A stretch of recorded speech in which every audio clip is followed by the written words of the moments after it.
Di dunia yang penuh konflik peperangan, apakah Anda pernah bertanya-tanya siapa sosok di balik pasukan helm biru? Bagaimana sebenarnya mereka beroperasi di zona konflik yang penuh tantangan? Dan apa peristiwa menarik yang tersimpan di balik langkah-langkah mereka yang penuh keberanian? Dalam video kali ini, Wawasan Dunia mengajak Anda melintasi zona konflik untuk mengungkap peristiwa yang meruntuhkan batas yang membawa perdamaian dalam kisah pasukan pemelihara perdamaian dan tugas mulia mereka. Pastikan Anda menonton sampai selesai karena ini akan menambah wawasan Anda.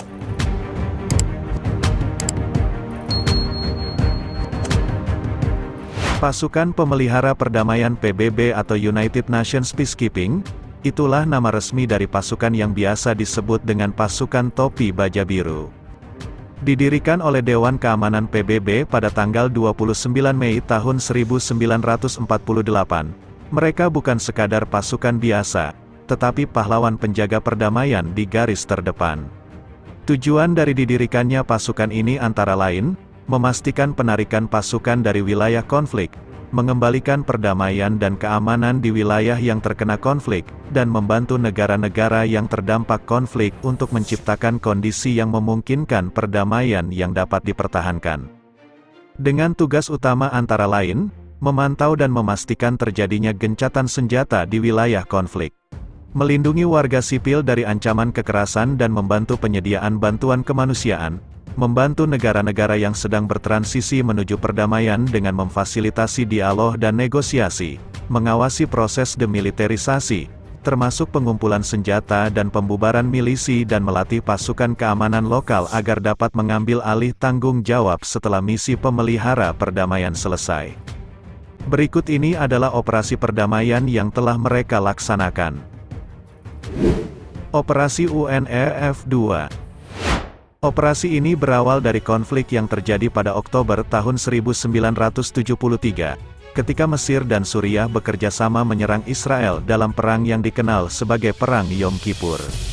Penyerangan tersebut direspons oleh Israel dengan serangan balasan.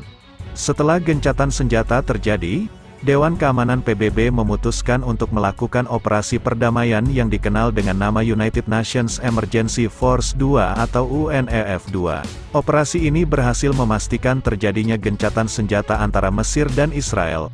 Pasukan ini juga berkontribusi dalam mengurangi kekerasan dan memastikan terjadinya perdamaian di wilayah tersebut. Setidaknya ada 15 negara yang memberikan dukungan sumber daya mereka dalam operasi ini, mulai dari pasukan infanteri yang disumbangkan oleh Austria, Finlandia, Ghana, Indonesia, Irlandia, India, Yugoslavia, Nepal, Panama, Peru, Senegal dan Swedia, satuan udara helikopter yang disumbangkan oleh Australia, satuan logistik dari Kanada, dan satuan unit medis dan transportasi dari Polandia. Setelah 6 tahun melaksanakan tugasnya, pasukan ini akhirnya ditarik pada Juli tahun 1979 dan operasi UNEF 2 dinyatakan selesai. Operasi UNIIMOG. Operasi ini berawal dari konflik antara Iran dan Irak yang pecah pada September tahun 1980, ketika pasukan Irak menyerbu wilayah Iran, memicu perang yang tak kunjung usai. Ketidakpercayaan ideologi antara kedua negara tersebut semakin memperparah konflik ini. Revolusi Islam Iran yang dipimpin Ayatollah Khomeini menganut ideologi Syiah militan dan ingin menyebarkannya ke seluruh kawasan. Sedangkan Irak, di bawah kepemimpinan Saddam Hussein, merupakan negara Ba'atis Sunni yang sekuler dan khawatir akan pengaruh Iran di kalangan mayoritas Syiah di Irak. Untuk menyelesaikan konflik ini, Dewan Keamanan PBB memutuskan untuk melakukan operasi perdamaian yang dikenal dengan nama United Nations Iran-Iraq Military Observer Group atau UNIIMOG. Satuan ini diterjunkan pada Agustus tahun 1988 dengan tujuan untuk memverifikasi, mengkonfirmasi dan mengawasi gencatan senjata dan penarikan semua pasukan ke perbatasan yang diakui secara internasional, sambil menunggu penyelesaian lebih lanjut. Pada operasi tersebut terlibat kurang lebih 400 pasukan yang dikerahkan oleh 26 negara, Salah satu di antaranya ialah Indonesia yang mengirimkan pasukan Garuda 9 di bawah pimpinan Letkol Infanteri Endriartono Sutarto yang memimpin kontingen pertama pada 1988. Letkol Infanteri Fahrul Razi yang memimpin kontingen kedua pada 1989 dan Letkol Infanteri Joni Lumintang yang memimpin kontingen ketiga pada 1990.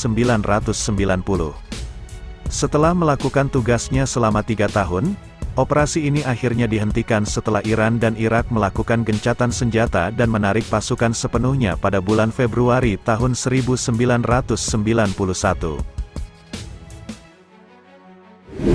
Operasi UNTAG.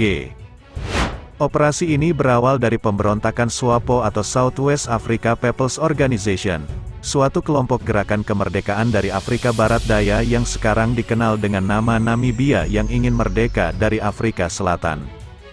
Sebagai bagian dari upaya untuk menyelesaikan konflik ini, Dewan Keamanan PBB melalui Resolusi 435, menciptakan United Nations Transition Assistance Group atau UNTAG pada tahun 1988.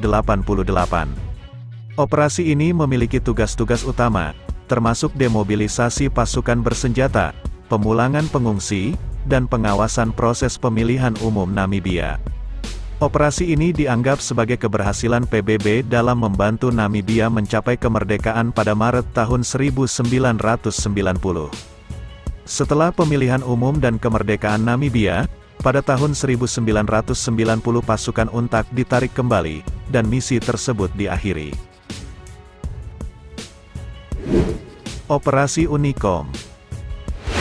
Operasi perdamaian ini dilakukan setelah berakhirnya operasi yang terkenal dengan nama Operation Desert Storm atau Operasi Badai Gurun dalam Perang Teluk II pada 1991 yang dilakukan oleh Amerika Serikat dan pasukan koalisi demi mengusir invasi Irak atas Kuwait.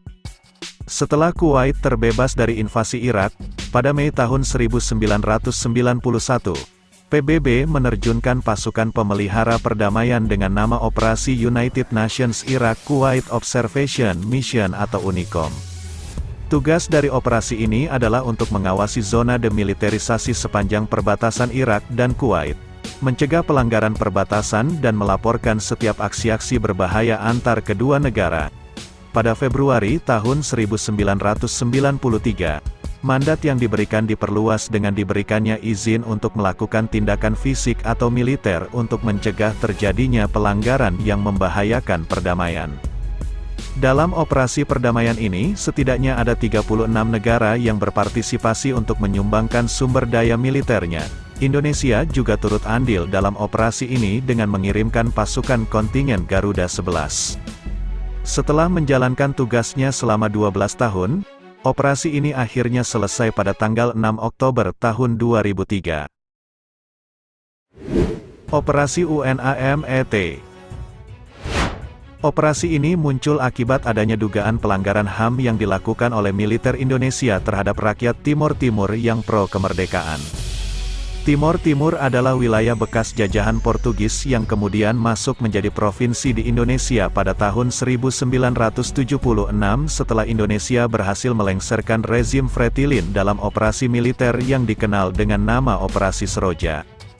Selama 23 tahun menjadi bagian dari Indonesia, sisa-sisa rezim Fretilin yang selamat dan masyarakat pro-kemerdekaan terus berupaya menyuarakan kemerdekaan Timor Timur. Hal itu membuat Indonesia mengambil tindakan militer yang akhirnya dipandang oleh dunia internasional sebagai suatu pelanggaran HAM.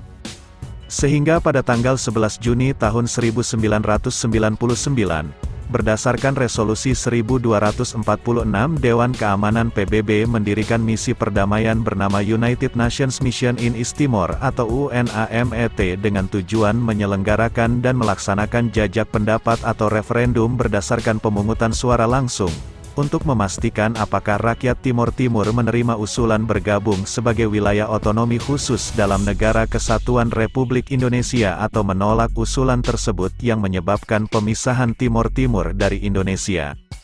Referendum yang diselenggarakan pada tanggal 30 Agustus tahun 1999 menghasilkan 78,5% pemilih memilih untuk memisahkan diri dari Indonesia.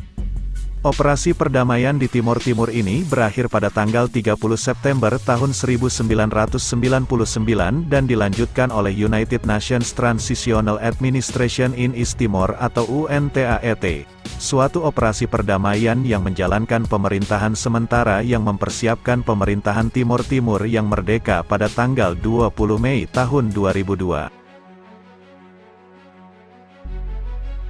Itu dia kisah pasukan pemelihara perdamaian dan beberapa tugas mulia mereka. Bagaimana pendapat Anda? Apakah pasukan ini memiliki peran penting dalam misi perdamaian dunia dan apakah pasukan ini dapat meredakan konflik yang sedang terjadi antara Israel dan Palestina? Tinggalkan pendapat Anda di kolom komentar dan jika video ini menambah wawasan Anda jangan lupa like, share dan subscribe guna pengembangan wawasan dunia.